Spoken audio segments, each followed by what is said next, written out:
There's a banjo. I mean, I think something like maybe.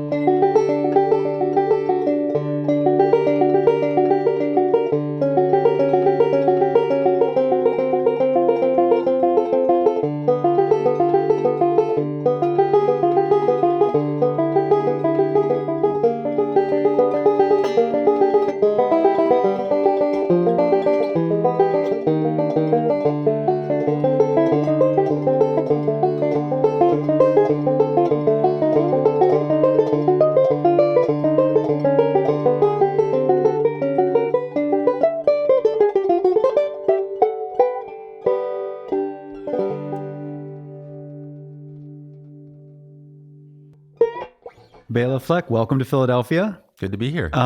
It's such a pleasure to be with you in this space surrounded by banjos. Yeah, it's all I can do to not grab every banjo and check it out right now. But right. Something tells me that they wouldn't mind.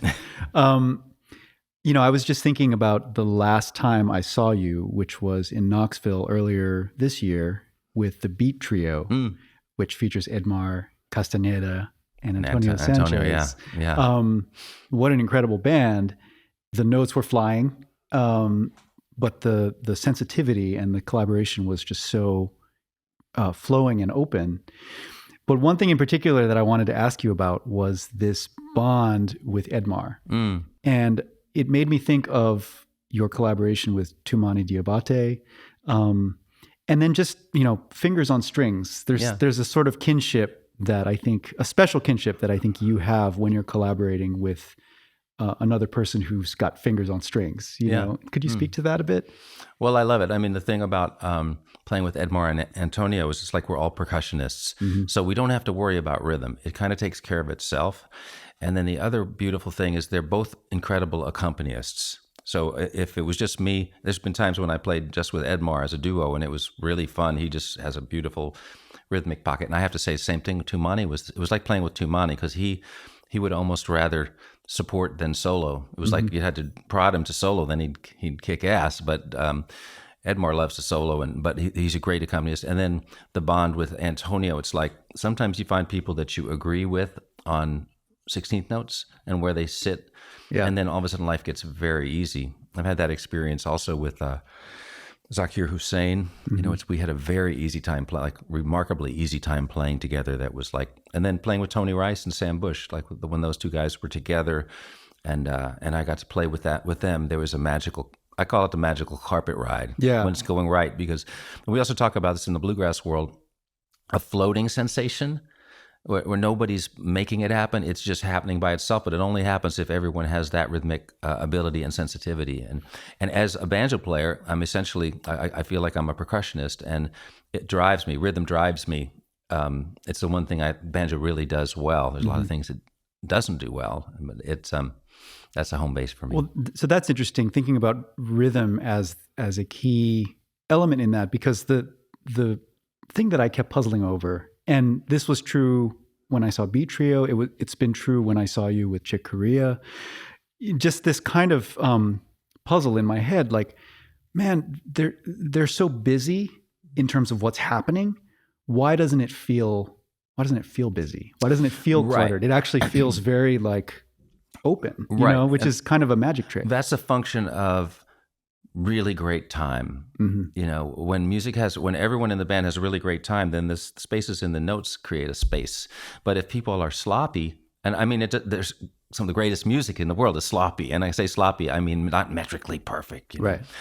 There is a magical rhythmic fabric that happens when people all feel that and feel. I agree where the note starts. Right. And especially in a kind of a grid kind of music, it's harder to get that in a more open, expansive, like certain kinds of jazz that are loose, and there's a lot of back of the beat playing pushed against. The bass is in time technically, the drums are painting, the saxophone is way behind, and that makes a beautiful, beautiful sound. But it's a different thing. It's not necessarily what the banjo is going to do the best. So I have gravitated towards things where I can do things that I can do well, even though on a personal musical level, I wish I could do some of these other things.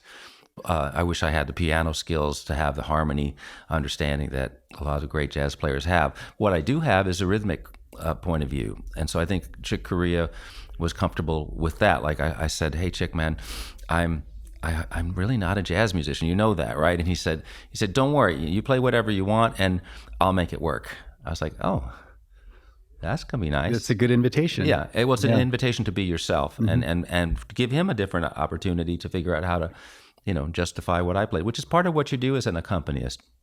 When someone else plays something, you're not judging it. You're like, whatever you do is okay because we're improvising. And then you figure out, how can I, if someone plays a wrong note, you echo it, or you play a different wrong note, technically wrong note, and then all of a sudden it all makes sense. Or if somebody has a rhythmic fluff, you do a funny little rhythmic push and it all connects. It's a conversation. So again, on the rhythmic side, I feel pretty confident in certain kinds of rhythm. Yeah. Now you mentioned the bluegrass conversation, and you came up in a certain tradition, and I'm struck by the fact that so WRTI, as you know, is a jazz and classical music station. Right. So a banjo player would seem to be an odd fit for either of those formats, and yet both our classical and our jazz broadcasts have played your music. Right. Well, which I think speaks to your breadth and flexibility and all of the exploration that you've done around genre. But they're only odd if you don't know your history. Right. If you know your history, there's nothing odd about it, because when jazz started, it had a banjo in it. When Louis Armstrong started jazz, if you want to simplify it to that point, that when Louis Armstrong started jazz, the instrument that was around was the banjo, and guitar hadn't come in at all. In the late 1800s, early 1900s, there were banjo orchestras, large groups of people playing classical music of the day, playing Bach, playing modern songs, playing the current songbook of the day, but also some very, very technical wizards on the banjo. And it was, if you think about how the guitar became in the 60s, 70s, 80s and on, maybe still is, that was the instrument that had that spot. But so to me, what I discovered, since I'm from New York City, I'm not a Southern guy who grew up in the bluegrass heartland. It was always a little weird for me that I played bluegrass, until I started to learn more of the history and realized there were lots of New Yorkers. There was a lot of banjo playing going on in New York in the late 1800s, early 1900s. And yeah, certainly through the heyday of, 20s and 30s and 40s, it was a big part of things. So it made more sense that I was into it. And as I discovered that there's banjos in every culture, not every, but a lot of cultures around the world, it's just a connective tissue between a lot of musics. And it's also kind of like a cockroach of instruments, because you can't stamp it out. Yeah. It keeps coming back some different way. So when... Am I running on too much? No, not at all. So when jazz, because of minstrelsy, minstrelsy is of white people painting themselves black and singing songs about how lovely it is on the old plantation. When that became extremely tiresome to black people who knew what that really was like, and the guitar showed up, it was like a night and day transition. Like, get rid of that banjo, put the guitar in there. We don't want to, be connected to those old days. And unfortunately, in that process, lost something that was very culturally very special to that world. But then guitar took over. And in fact, they probably have some of these in this shop, but Gibson had to make an instrument for banjo players who were out of work. And if you've ever seen a 4-string tenor guitar, that was because within a year, banjo playing was expunged from jazz music, right, and modern music of that time, and people were going to get, but nobody knew how to play it yet. Banjo players, they could play a 4-string banjo, but they didn't know how to play a 6-string guitar. So they made these instruments, and it's kind of an interesting Now, thing. you did recently a centennial tribute to Rhapsody in Blue, which is a marvelous tribute and a beautiful sort of act of translation as well, instrumentally. Big job. It's a big job. Thinking about even just that opening clarinet glissando as translated. There's another landmark that is celebrating 100 years, which is the Louis Armstrong's Hot Fives and Sevens, which did have a banjo. Yeah. And I wonder if you... When did we pass that already? So the very first sessions were in 1925, and then there were others in 1926. So we're basically right in the midst of the centennial season. I wish I had known that a little earlier.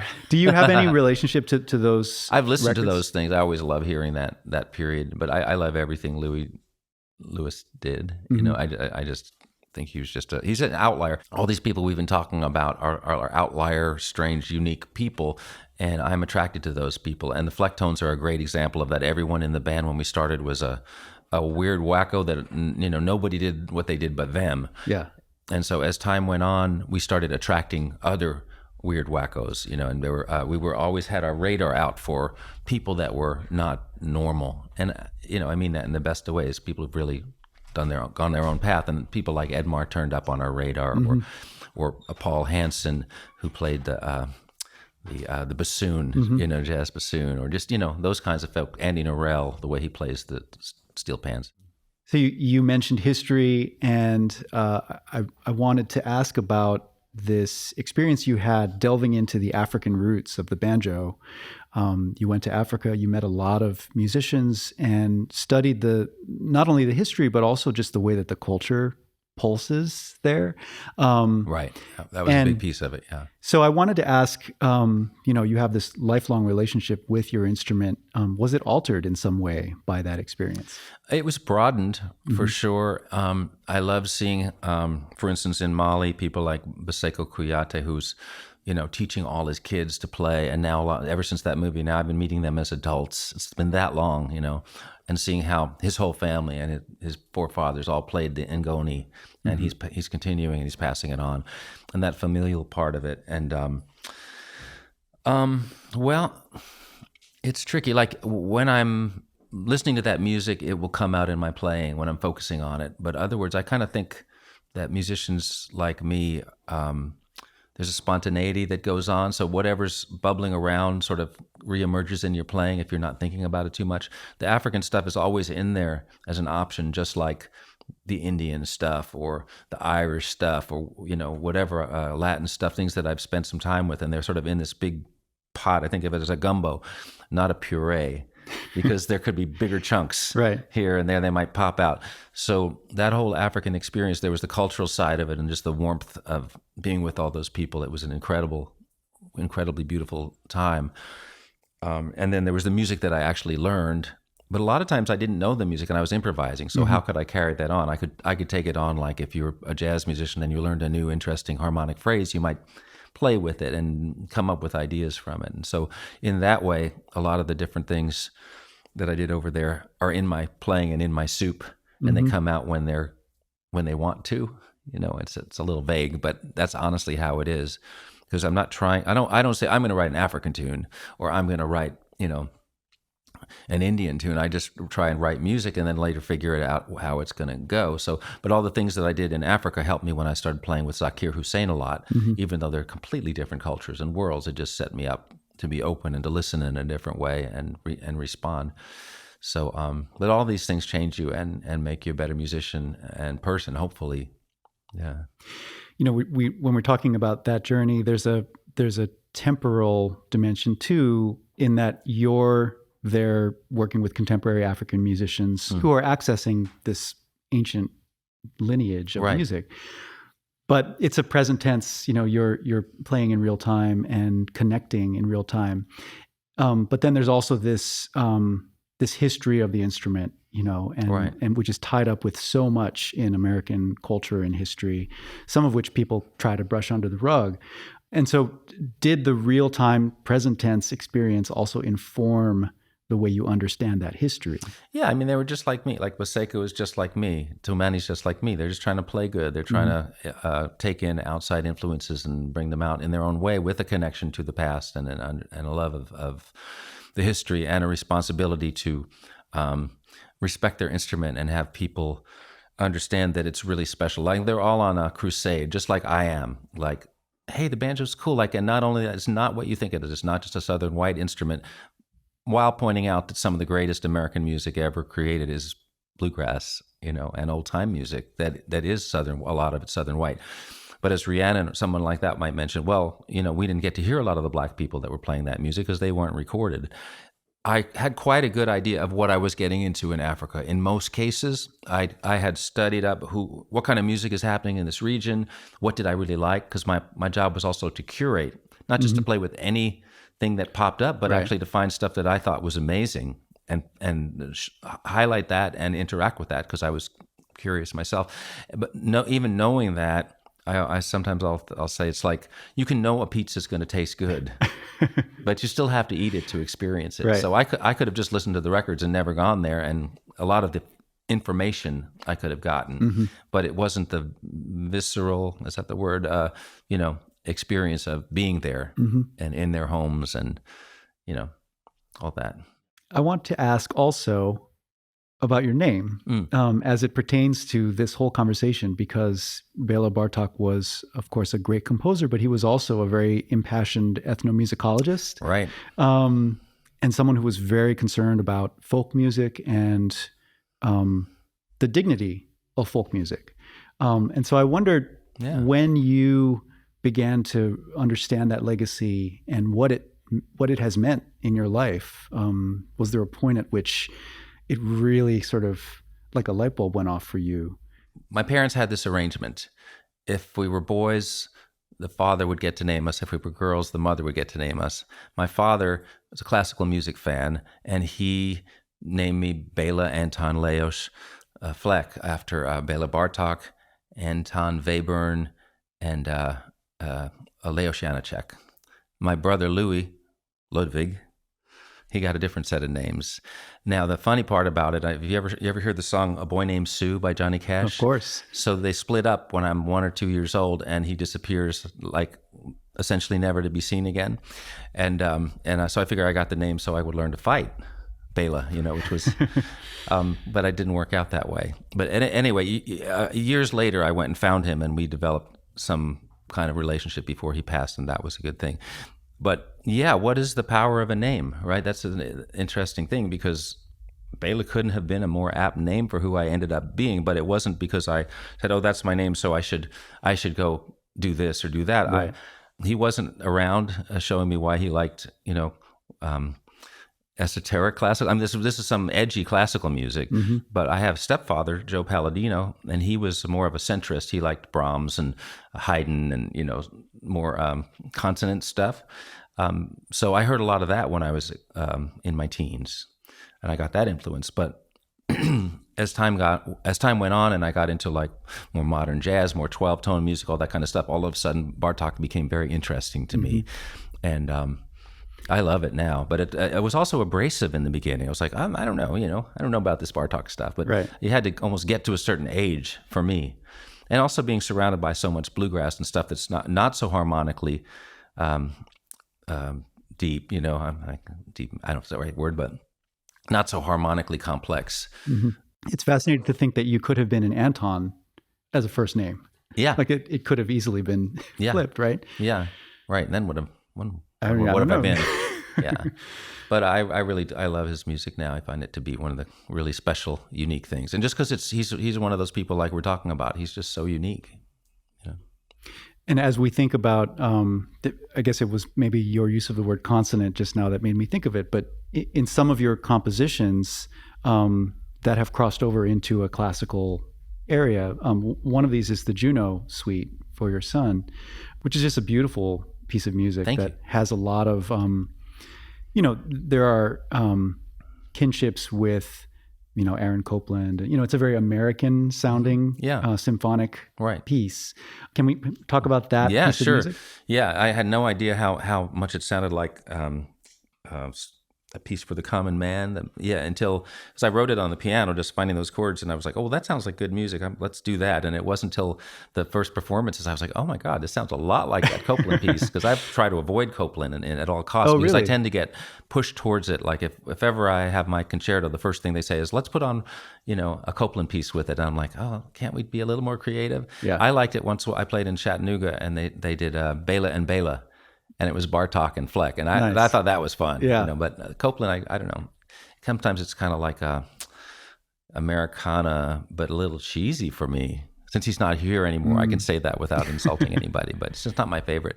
How about some Barber? Let's, if we're going to do some American, Gershwin even is such a unique character. I know that there, when you go back to the German music, that Bach, Beethoven, Mozart, Brahms, even it's another level of composition to be fair, but also they weren't in the cultural moment that Gershwin was in, and he managed to do some pretty incredible things. Right. Yeah. I'm intrigued by the fact that you are composing at the piano. And is that Very specifically, rarely. so that's specifically for orchestral sort of symphonic type? Just in a rare moment when I'm like stuck because the banjo is just so stuck in its range. I've just got only from here to here.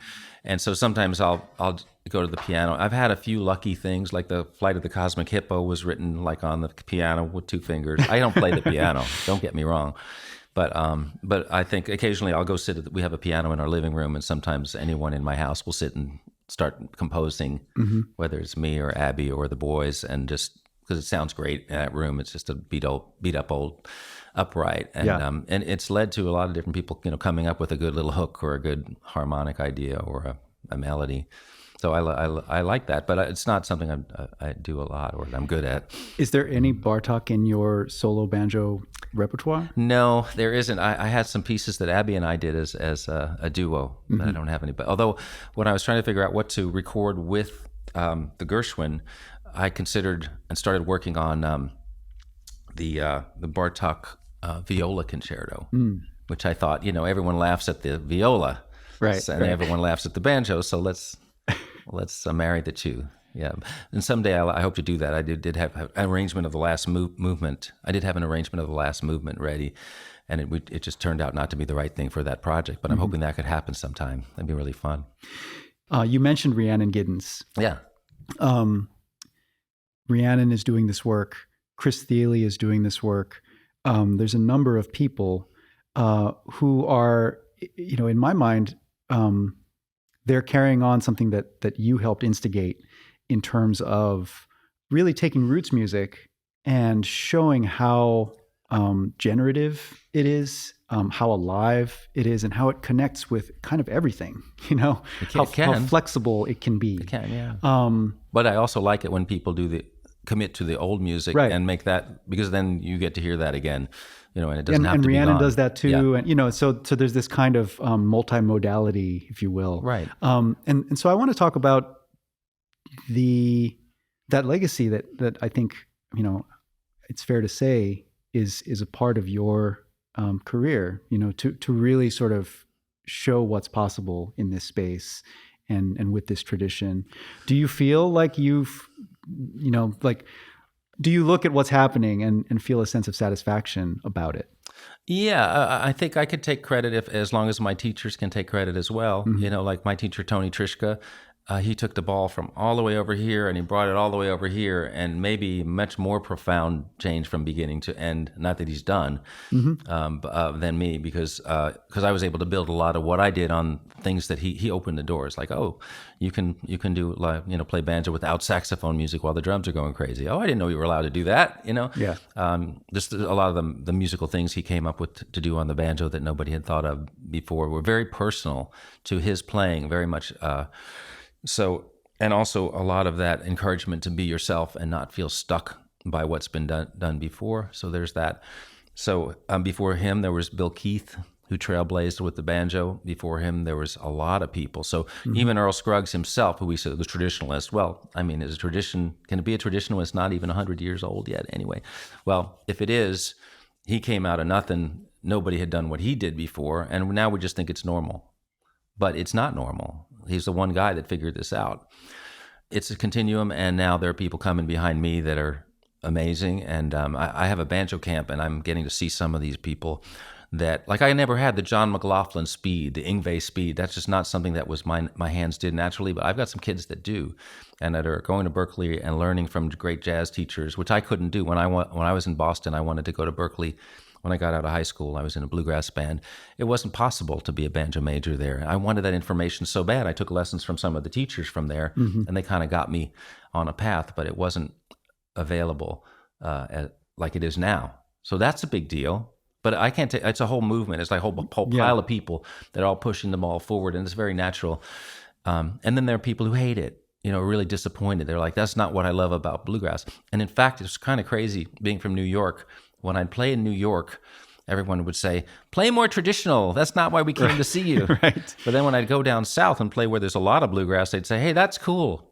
The reverse of what you'd think, that New York would be more progressive and the South would be more repressive. No, they were like, we've heard a lot of bluegrass. It's nice to hear somebody doing it different, Yeah, well, the Berklee story is interesting too, because, I feel like you've been really influential in that respect. There's a kind of proof of concept at play, Okay. not only in your solo career, but with the Flecktones in particular, right? Right. It's like, here's a band that is like hitting, and fully interactive, and, nobody's pulling their punches, and it is cohesive, and, That it succeeded is the bizarre part. Right. Because it's hard to point to too many examples of something that kind of personal and unique that can play, significant sized theaters and draw a crowd around the country.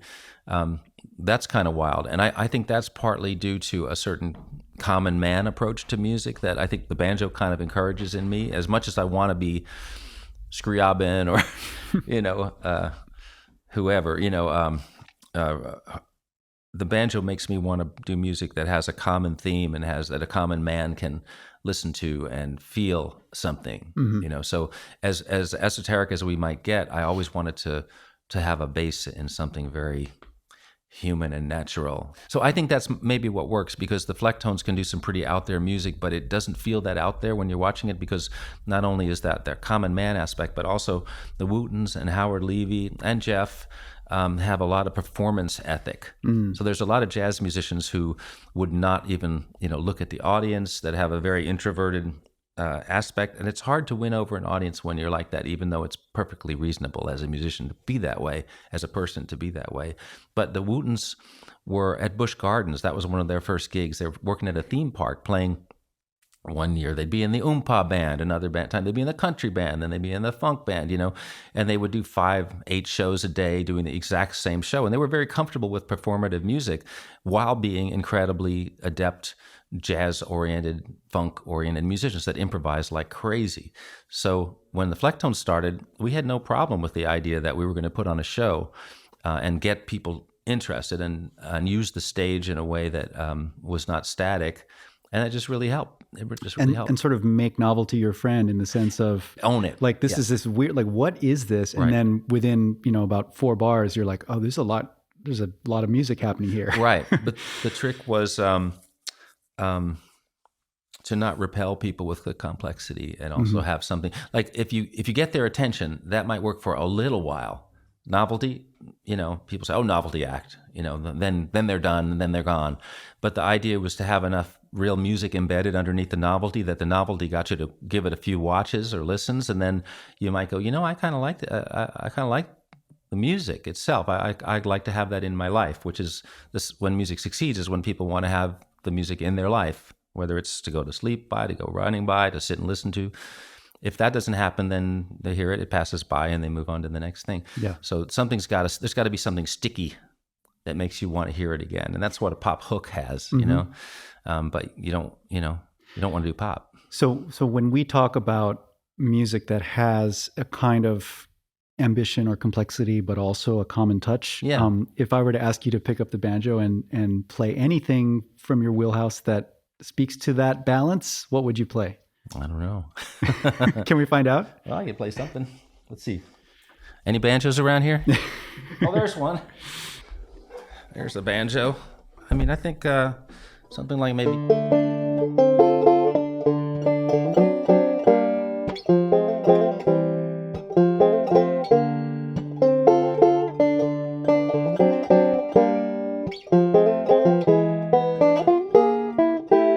So then it has a bridge. Let me see.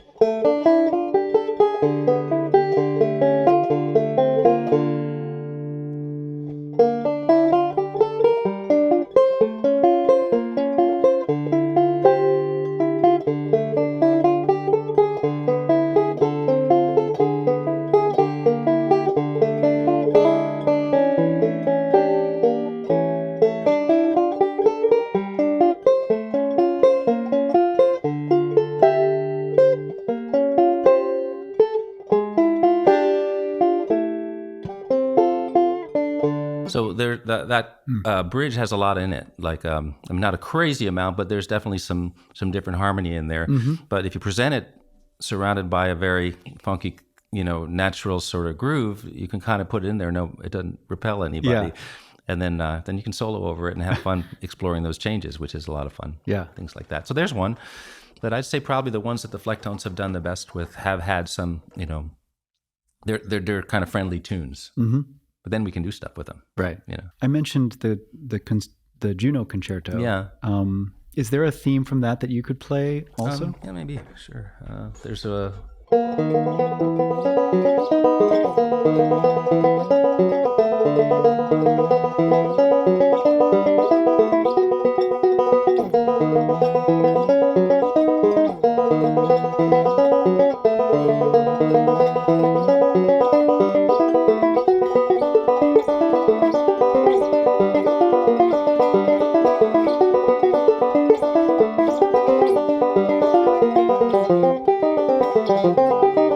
Can't remember what happens after that, but yeah. So that the fun thing with that, I was playing with groups of 5.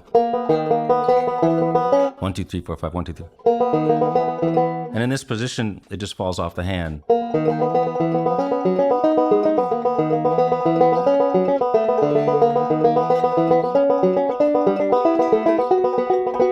There's something. I think maybe I'd have to think about the other parts, but a lot of it is so interlocked into the orchestra writing. Yeah. So when you have something like that that's very pattern based and going up like that, then you have to make sure the orchestra part is not. Mm-hmm. So it provides a contrast. There's in the orchestration of that piece, there's some really nice. I don't know if in the classical terminology they use the words call and response, but there is some of that between you and individual members of the orchestra, and then the orchestra itself. Right. It's fun when you've got 100 people on stage, or give or take. And there are sections where the whole orchestra or whole sections are involved, and then you can drop it down to 3 people. And I like doing that a lot, because it just suddenly becomes chamber music, and you can, just lock with those people and build a little sound, and then the orchestra can come back and fill it. Because the dynamics is another real gift of that situation. You can be much more dynamic in an orchestra setting, and it works. Right. Where, if you're dealing with radio, or, recording, you have to, get it. If something gets soft and someone's listening on their iPad or whatever, they just turn it off. That just went away instead of going, oh, it's so beautiful, How old was Juno when you composed that piece? Good question. I think probably 2, something like 2. Yeah. And so he's grown up hearing it. He's not all that interested in Papa's music. He's playing the fiddle now, and he's and he likes traditional. So he's always like, Papa, you should play more traditional music. He's like on a traditional spree, and he likes Celtic music. He loves, but he's a lucky kid, and he'll find that out one day. That I have video of him being given a piano lesson in Chick Corea's lap. I have him sitting at the tablas with Sakir, showing him how to hit the tablas. Stuart Duncan and Michael Cleveland come over with their fiddles. All they're in the house, and he's a fiddle player. Yeah. He's the best bluegrass guys. Are historically some of the greatest ever. So he's and every once in a while he wasn't into the Flecktones, and then this tour that we're on now. It's like I came home and he was practicing Stomping Grounds on the fiddle, which is one of our tunes. So it's like, okay, just don't push, just let it happen. But he's proud of me. He knows that I'm, good at what I do, and people, I'm fortunate enough that people like what I do and think I'm good and stuff. But his tastes haven't evolved all the way yet. But he's 12. Mm-hmm. Yeah, I've seen you and Abigail perform as a duo, which was really, really special. Yeah, that's really fun. Very cool thing. Is there an effect that having a kid and sort of watching, the development and, the different sort of phases, like, has that changed your musicianship in some way? Yeah, because when you're playing a lot and getting a lot of attention, you can have the mistaken idea that it's the most important thing in the world. Mm-hmm. And all you have to do is have a human being that you're responsible for to realize it's not. So that takes some pressure off it, which... just being like this all the time about music is not the healthiest thing, and it's worked well for me. I always tell people it's not the best way to be, but it does work when you're trying to progress on an instrument, and you just need to put in a lot of time and be motivated. And I can go in that. I can get psycho practicing till I hurt myself. That's still in me, but now I have something. It's more important. Sometimes. So I'm taking more time off. I'm home more. And the pressure off the music is a good thing. I think it makes it more relaxed and more natural and less pushed. What am I going to do next? What haven't I done? It's all so important. It's not important. Right.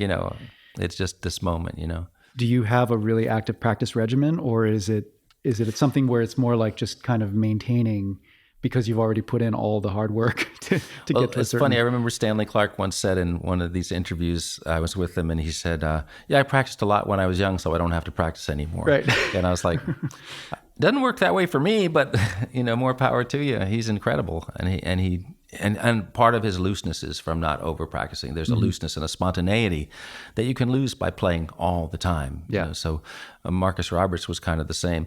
He said to me one day, Béla, you're a practicer, aren't you? And I said, yeah, how do you know? He said, because you're in the next room to me. And he said, I want you to try something tonight. We were doing like 6 nights in a jazz club together. He said, try not playing at all tomorrow and see what your playing is like when you get to the bandstand. So I was like, oh, this is going to be a hard day, because I was like, for one thing, I'm intimidated and I want to be good enough to play with him. But for another thing, that's my motivation, is to keep trying to get better at things till I run out of time to playing with that person. So anyway, I took that day off, and that night the improvisation was off the hook. It was like so much more spontaneous. Things that I'd never thought to try were just falling out. So there is a psychology to all of this, and more is not always better with practicing. It's being smart about your practicing. Yeah. That's so interesting. Did you feel yourself getting twitchy during that day? Were you like, yes. What am I going to do? I don't want to wear myself out, exercising all day. I don't want to sit and watch stuff. He probably did email all day or whatever, but yeah. But I like and Chick was, I was also talking to my friend Edgar Meyer about this, and I had the observation that great improvisers are usually not uptight. They're not tense. Because being loose, if you're around Herbie Hancock and you see them, they're just like, yeah, and Chick like, hey, man, it's like everything's all sort of chill. And then they get out there and it just flows out of them. Where if you're like, we're about to go on. Are you ready? Are you in tune? It's not like that. It's like, yeah, what do you think? Should we do that? So, but it's an attitude that feeds the music and allows, because the tighter you are, the less natural things can just come out of you. Yeah. And that's a really mysterious thing, when things come out of you that you didn't know you knew, or that are spurred on by what the other person did, so you never would have made. And that instant leap that your brain makes is like a fight or flight reaction but if you do it right, it's not a tense fight or flight reaction. It's a very natural reaction to, like our conversation or something like that. So you learn this stuff as you go along. But you've been in the scene for quite a while now, and you've observed various changes in terms of audience, in terms of the industry, and then at street level, with musicians. And I wonder if you feel that the demarcations around, like, well, this is classical music, this is jazz, this is bluegrass, this is whatever, has that all kind of loosened or become more permissive over the years? Yeah, I think people are more comfortable with the idea that there are various kinds of bluegrass. A lot more people like bluegrass than you'd think. In fact, this is interesting to me, but when I was coming up, like, classical music was a big deal, jazz was a big deal, bluegrass wasn't such a big deal. And so as time went on and I was trying to like gain entrance to these musics, like I want to play jazz, I want to learn classical, just because I wanted to be a better musician, and that's where they were. But also there was like a success to that world. As the years have gone on, a lot of those worlds have reduced while bluegrass has grown. And it's so kind of bizarre. It's like you get the last seats on the Titanic, because classical music was struggling. And honestly, jazz, I don't think there's tons of great players, but it's not the easiest time to be a jazz musician, honestly. But if you're a bluegrass musician, there seems to be a ton of people that are interested, especially if you have your own thing to do with it, like a Billy Strings or a Chris Thiele, Punch Brothers, all of those guys, Sierra Hull, Molly Tuttle, are all having these marvelous careers. And Billy is playing in arenas. Yeah. That has never happened before. And he's playing essentially bluegrass. Maybe he's got a effects pedal on, but he's got a bluegrass band out there. It's not unlike what Newgrass Revival was doing in the 1980s when I was in that band. But it wasn't time for us yet. That band today would have been a whole other story. When you're pressed to actually apply some kind of a label to yourself and your music, is there anything that you reach for? I don't think I have a good answer for that. I don't know. I love learning. I love learning things. I feel better if there's something new I'm working on. So I'm just pushing my edges out, and I'm not, I don't have the skills of someone who reads music or has grown up in a classical or jazz background. So for me, it's a folksy, like a folk musician trying to grab some jazz and grab I guess I'm a hybrid musician. I have a lot of respect and love for traditions, all of them, and I love the world musics. I love jazz. I love great music of all kinds. I think bluegrass is still, a great world music. Yeah. It just happens to be from here. Right. If you think about flamenco, bluegrass stands up quite well to African music. But the roots are so interesting because they're not from this great geographical place alone. They're a true example of cultures meeting and mingling, bluegrass and jazz. All this American music, that's the great thing about it, and what we actually do very well in this country. You just alluded to, feeling happiest when you're working on a thing. So what are you working on? Right now? Yeah. Well, I have a project that I'm just finishing with Renee Fleming, opera singer. Wow. So that pushes out of the box a little bit, but she really wanted to do more of an Americana kind of record, and I put together an A-team of bluegrass people, and we did this very beautiful, evocative record that I'm very proud of. I have a song cycle that's a classical piece with Abigail that we wrote together and built together, and it's about a 40-minute piece that addresses immigration and how sometimes it works and sometimes it doesn't. Sometimes you wish you hadn't, exploring a lot of themes about how the world is changing right now. Really proud of it, and it's been in process for a while, but we're reaching the end of that. And then is that an orchestral piece? It's an orchestral piece, okay. Yeah, with Abby and I down front. She's singing a number of songs, and then we have the clawhammer and the three-finger banjo mixed in, and a lot of fun writing. I think some of the writing is, and I think I got better from when I made my first concerto. I was not a good orchestra writer, and I'm not saying I am now, but I've discovered when we would spend all of our rehearsal time on certain things instead of getting to play the whole piece at rehearsal, I realized I had to write smarter. And but every time I would go perform with an orchestra, I'd watch and I'd listen and I'd watch the other pieces, and I would ask the musicians what didn't work, what's hard about this, what can I fix something about it. And so when I wrote Juno, I think I did a lot better. And again, I felt like I wanted to be a person who was a player, composer, arranger. I didn't want someone else's hands all over it. I wanted it to be my, because people that I revere so much do that. And that was part of the learning thing. But by the time I've hit this piece, which is now like my fourth piece where I'm writing for orchestra, I think it's just it just works a lot better for the orchestra now. You just start to learn things about what makes sense. Right. So it lays out really nice. And I did get some help. I wasn't afraid to get some help on this one.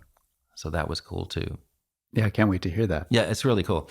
And then I'll be out. I have more, this is returns, like the Flecktones is a return to something that we did in 2009, the last time, this tour we're doing right now. And we did early year music with Howard back in September. We did a whole tour of that music, and that was all fun to like relearn things we used to do, which is a different process than learning something new. Then I've got things with Beat Trio coming up. We'll be going back into that music, pushing it to the next level. My Bluegrass Heart is coming back around because we have this incredible Ryman show that we filmed and recorded that with everybody in the modern bluegrass scene. It's really fantastic. And so that's going to come out and spurn more touring. But in terms of new music, probably the thing that I'm most excited about are some pieces I've been working on for maybe 15 or 20 years called plain songs. They present as sort of simple, nice melodies that lay out really well on the banjo and use open strings, but they get quite dense and complicated. So there's like solo partitas or solo pieces for banjo that I've been working towards. And I have quite a few of them written, and I just need to record them and really learn them. I'm excited about doing that and maybe taking solo banjo music into some sacred spaces, places with a beautiful reverb, rooms that are just lovely and lush and will complete the banjo. Like when we did the Zakir Hussein Memorial at Grace Chapel, In San Francisco, you play a note and it goes ping. Even a banjo note, a lowly, short banjo note, suddenly has sustain. So I think that can be a beautiful thing. I always love playing in rooms like that. So I want to do some things with that, a solo thing. And there's other things I'm not thinking of right now, but there's a few things. That's a lot to look forward to. Duet album with Michael Cleveland, the fiddle player from My Bluegrass Hard, blind musician, unbelievable player. And we've been working, whenever I'm home, we go record a couple, work up some stuff. So I think we have 10 so far. I think we'll get to 14 and choose the best 12, and that'll be coming out. So that's something that's pretty much done. It's very different too. As you're talking about getting the Flecktones back together, and you mentioned Stanley, of course, we've talked about Chick. It reminds me of the time I spent embedded with Return to Forever in 2008, just 2007 or 2008, when they were getting back together for the first time in many years. Yeah. And it was the one where we did 2 of the shows. Flecktones did, we opened in Boston and here in Philly at the Mann Center with the Return to Forever reunion. So I saw them in Austin and then I saw them in New York, I think, again.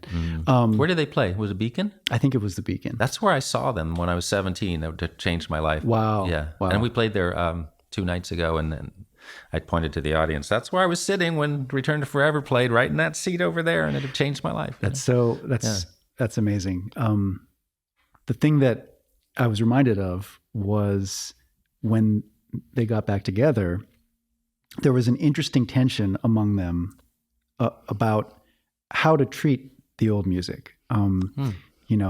I think Lenny White was really of a mindset of like here's how we did it. Yeah. And, this is the thing that happens here. And, and Chick was, he just couldn't wait to get past all of that so that he could play. Yeah. Yeah. So there was this kind of like, well, what are we trying? Are we really trying to access this thing, or are we trying to transcend it?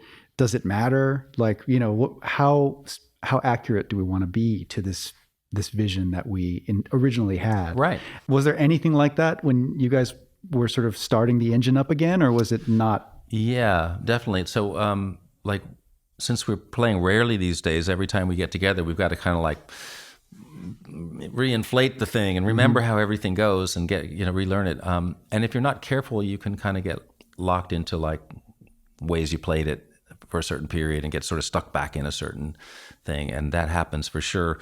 But once you start playing this stuff night after night, nobody can stand to do that. Everybody's like Howard, for instance, is such a spontaneous player. He's with that version of the band, he's the catalytic guy. Because Howard's going to hit you with something he never tried before, and he's going to nail it. And so it's like, oh, you better step up your game. And he was always that in the early band when he was in the band. Jeff is different. He's going to supply a lot of rhythmic force and a lot of rootsy power. There's a different thing about him. He's almost like, I'm trying to think of who the saxophone, but it's a very intense, he's a strong player. And so the band coalesces in a different way with him. And they're both really cool and they're very different. But with the Christmas music, it's very set. You've kind of got to play because there's a lot of counterpoints and things and very carefully composed arrangements. And so we have to get them right. But then we hit these other songs from the Jeff era and we let them stretch. And I'm still trying to remember the good things that I did 15 years ago when we were doing that music. I'm like, how did I get out of that solo? And finally you go to YouTube and say, oh, I forgot all about that, and that. Right. But so you lose some things if you don't study the old thing, but some new things come in too. So, yeah. And then the other thing is in the old days, with both of those bands, we were playing so much and we had so much repertoire at our fingertips that we could do a different set every night. And if we came back to a town, we could make sure that we played almost completely different music, especially within a year or two. When you're getting back together to do a tour and you're only doing 8 days, you make a set list and you play that set list. And I used to feel like a real cad for doing that whenever that would happen, but I've kind of gotten over that because it's just not practical, And if we're going to do it all year, then that's different. And it's a beloved holiday album. Well, for that, people are... Or back in September when we weren't doing the holiday music, it was like we went more into like, well, what does everybody really want to hear? We'll do Blue Bop, we'll do Sunset Road, we'll do Sinister Minister, we'll do Stomping Grounds, and we'll surround it with our favorite, deeper cuts.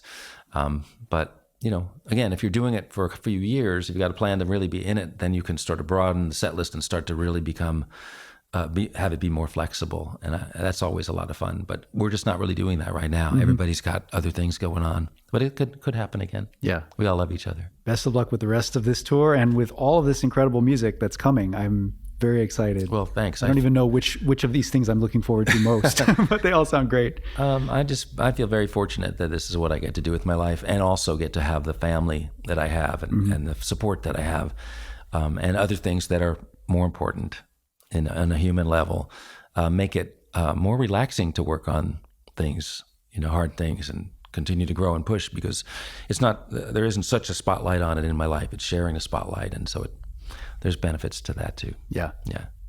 Béla, thank you so much. What a pleasure. Yeah. Enjoyed it. Yeah, me too.